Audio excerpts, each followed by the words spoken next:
سب میں پہلی بات تو یہ ہے کہ ابدیت جو ہے وہ ہماری تصور میں آ ہی نہیں سکتی. ہمارا اپنا ذہن اتنا محدود ہے اور ہمارا ذہن جو ہے وہ ہمارے مشاہدے ہی سے بنتا ہے نا. تو ابدی ایٹرنیٹی کا تو کانسیپٹ ہے وہ قائم کر ہی نہیں سکتے. اس لیے مختلف انداز سے اصل تو امپریشن یہ ڈالنا بہت لمبا بہت لمبا بہت لمبا. اس کے لیے مختلف اسلوب، مختلف انداز، کہیں صرف خالدین فیہا کہہ دیا، کہیں خالدین فیہا ابدا کہہ دیا. تو یہ کہ یہ زور رہے کہ یہ بہت لمبی زندگی ہے، بہت لمبی زندگی. باقی یہ علمی مسئلہ ایک ٹیڑھا ہے جو آپ چھیڑ رہے ہیں کہ ایک رائے ہمارے ہاں دو بڑے اشخاص کی، جن میں ایک ہے ابن عربی جو بہت بڑے صوفی ہیں، ایک ان کے دشمن ہے وہابی جو کہ امام ابن تیمیہ ہیں. اس مسئلے میں یہ دونوں متفق ہیں کہ جہنم ابدی نہیں ہے. It will come to an end. جنت ابدی ہے.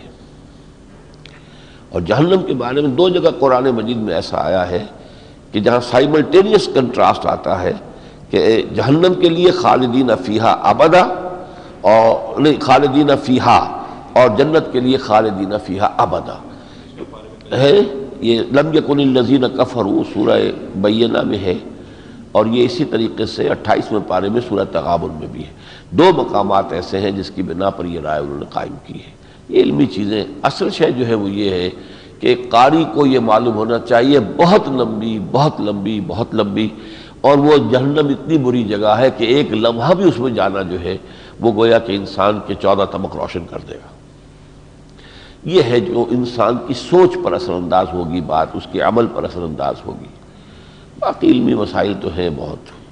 ایک رائے یہ ہے کہ جنت بھی ختم ہو جائے گی، جس کو چاہے گا رب اس سے پہلے نکال لے گا. اور یہ جو ہے ما دامت السماوات والارض، اسی سے یہ بات نکالی ہے کچھ لوگوں نے کہ ایک وقت میں آ کر یہ پوری یونیورس جو اللہ نے کریٹ کی تھی یہ پوری ہی ختم ہو جائے گی. پھر اللہ کو نئی کائنات بنائے گا.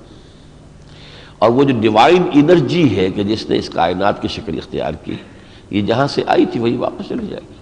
ان کو ہم کہتے ہیں مسائل حکمت. یہ فلسفے کے بڑے چوٹی کے مسائل ہیں، عام لوگوں میں ڈسکس کرنے کے بھی نہیں ہوتے. یہ اس سے یہ کہ لوگوں کو پریشانی ہو جاتی ہے خام خواہ.